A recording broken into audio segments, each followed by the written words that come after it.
Wake up, but keep your eyes closed.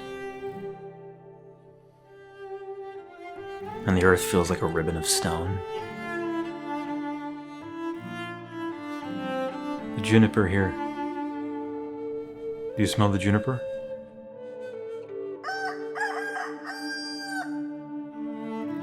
I still feel it from our swim last night. The fog, the moss, there's river water in the air. Is that what it feels like to you?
This is Dukeas, a Bosmer born in deep woods in the Malabal Tor region of Valenwood, cradled from birth in the divine nurturing presence of the Green Lady.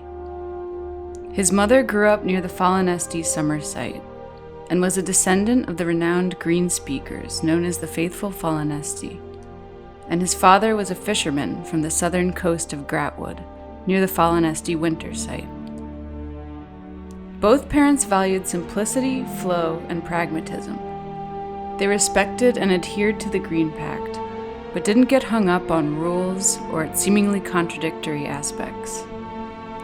Dukeas was greatly influenced by this open and flexible mindset, and grew up naturally cultivating his own deep intuitive connection and approach to the natural world. His father lived with them for the early years of Dukeas's life, but was plagued with homesickness for his native region, and his parents mutually agreed he should move back to the southern coast while she would stay in deep woods. They were all content with this arrangement. At the end of the summer, his mother would travel south with Dukeas to his father's spot on the southern coast, where Dukeas would spend the fall and winter with his father.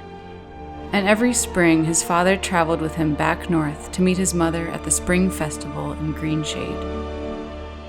As a young adult, Dukeas followed this ritual of moving with the seasons to each former spot of the Fallenesti, diverging from his route to explore as it suited him, enacting his intimate relationship with the land and its inhabitants. One late summer day, as Dukeas is preparing to leave Deepwoods to head east, he realizes how meaningless it is to stay within the artificial boundaries of his home province. On a whim, he begins walking north instead, not paying much attention to where he is going, simply following his intuition to spiral further outward, taking in whatever sights, sounds, and experiences greet him next. After many weeks of wandering, Dukeas stops for a quick meal and is coaxed into a drinking contest with a jovial but mysterious fellow. He wakes up in the temple of Dibella in a strange city called Markarth, where he is confronted by a furious priestess. He apologizes profusely, and she directs him to an even more furious farmer, who instructs him to retrieve his goat Gleda from a nearby giant. Dukeas, still in a fog, finds the goat, escorts her away with ease, then without thinking sets off toward a nearby mine he had seen earlier, keen to indulge in a favorite pastime he picked up from the woodorcs in Valenwood. Dukeas approaches the mine while telling Gleda of the fishing trips near Valen Harbor his father would take him on when he still lived with them. Dukeas loved exploring the shore while his father fished, observing tide pools for hours, standing in the shallows of the Abyssinian Sea, and digging in the mud to find precious stones. His father didn't mind that he kept the stones, and Dukeas gave them out freely to strangers who were touched by the small elf's generous spirit. He soon made friends with the neighboring woodorcs, who used the gems in their metalwork and over time taught him the craft of jewelry making. But Gleda interrupts with an urgent bleat, and snapping to attention, he narrowly dodges the arrow of a nearby foe. The two spring into action to fight back the Forsworn who have taken up in the mine. While Dukeas prefers to calm any hostile presence with the simple illusion spell when possible, he is by no means a pacifist, and will use other illusion magic or his steel war pick if necessary. He learned the spell at a young age from his mother's sister, a spinner, who lived near them in deep woods and used illusion magic in her tales. She taught him to favor the calm spell to help him move more freely through the wilds of Valenwood. After battling through the mine, he is shaken, not by the violent encounter so much as his lack of intuition about the situation, the haze from last night's revelry preventing him from sensing the danger in front of him. He would have been killed if not for Gleda, who warned him of the attack and fought by his side. He expresses his gratitude, feeling a connection with her as if they'd always been lifelong friends.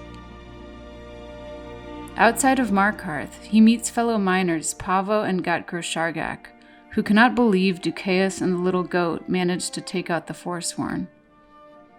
He learns from them that he is in the province of Skyrim, in a hold known as the Reach, named for the river that led him here. They invite him to stay to mine some gold for his jewelry, and while he does enjoy the rhythms of the mines and the nearby city, he soon finds himself wandering again. He goes barefoot most of the time and never sleeps indoors, preferring to sleep in nature. Sometimes he needs to feel the soft grass, sometimes the rocks to realign his bones.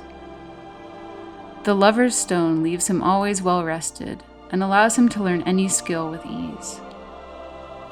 He also wears an amulet of Zenithar, which one of his metalwork teachers once gave young Dukeas, which he loved because of the anvil symbol on the pendant. He treasured it and wears it always, not paying attention to what it represents or what it may be enchanted with. As Dukeas continues to explore, he inevitably goes farther and farther away, and eventually happens upon the gates of Riften while walking through copper-colored woods. Dukeas goes straight to the jewelry stall he sees in the market, and quickly makes friends with the jeweler, an Argonian named Maadesi, who specializes in traditional Saxial craftsmanship. He offers to gather some jewelry materials for Maadesi, which allows him to explore the rift and its warm, sun-dappled forests. Dukeas is naturally charming and charismatic, able to effortlessly persuade without realizing it, is sensitive yet a free spirit. He has a series of blissful romances which tend to burn ardently for a time and then dissolve. Dukeas, now in the north of Tamriel, is farther from Valenwood than he has ever been, and he delights in expanding himself to adapt to each different environment he comes across. But the more he travels, the more he questions his ability to move on, realizing his focus on his own journey may have caused him to miss out on more lasting connection. The excitement of yet another new landscape becomes familiar in itself, He already knows the land, regardless of its variations, and realizes he is curious to engage in a deeper exploration. He notices Madesi's genuine gratitude when he returns with the jewelry materials, and makes a point to visit more regularly. They share metalwork skills and mutual appreciation of one another's artistry, and Madesi invites Dukeas to display his jewelry alongside his own. Dukeas usually doesn't like selling his jewelry, preferring to give it away, but is happy to have Madesi handle the business side, and is proud to have his craft next to Madesi's. His meditative forays into regions of the physical world slowly shift towards the unknown of the soul. One day Dukeas is drawn towards a path climbing high into the clouds beyond sight. He takes his time ascending the mountain, absorbed in the view and the changes of perspective, and stopping to read every single stone tablet along the way. At the top, he meets some monks who introduce him to a new fate, and most importantly, to Parthenax, who becomes an eternal friend to Dukeas and a cherished spiritual guide. The dragon's deeply considered philosophy gives him a more spherical understanding of life and the ultimate cycle of all attachments, to flourish for a brief yet precious time and die as the seasons. He finds himself returning periodically to walk the 7,000 steps of his own accord, enjoying the slow ritual and the residual effect of Voice of the Sky, which seems to facilitate a calming relationship with the animals around him. At the summit, he visits Parthenax, and they talk or just sit quietly, being with each other, and wordlessly taking in the totality of the world. Dukeas had always felt secure in his connection to the environment, but he sees how much more there is to learn about the mysteries of the spirit and the nature of connection. Over time, in the company of this sweet goat and the ancient wisdom of Parthenax, he gets inklings of where he must explore inward in order to forge deeper relationships with those who are precious to him. He knows one day he'll bring Gletta back to that farmer who first cared for her, and that one day he will go back to Valenwood. But he doesn't know when.